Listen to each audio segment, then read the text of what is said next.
ናይማ አሁን ሴትዮዋ ለሌላ ሀገር ትሳፈራለች። እዛ ደግሞ እንግዲህ እዛ ብሄድ ሌላም ቤት ብሄድ ደሞዝ ይጨምረኝ ነበር ለሁለት ወር ማለት ነው። አምና ሂጅ ደሞዝ ጨምራልኝ ነበር የሰራሁት ሌላ ቤት ማለት ነው።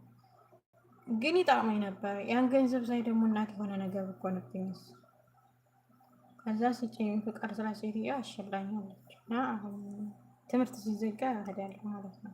ትምህርት እስከሚዘጋ ድረስ ነው የምጠብቀው እና እናቴን አይቼ እመለሳለሁ።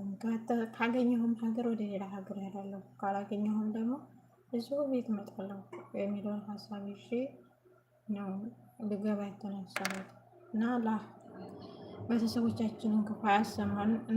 የእኛንም ክፉ ለእነሱ አያሰማብን፣ የእነሱንም ክፋት ደግሞ ለእኛ የእነሱንም ክፉ ለእኛ አያሰማን። አላህ ይጠብቀን፣ አላህ ይጠብቃቸው። ዘይነባ በዛ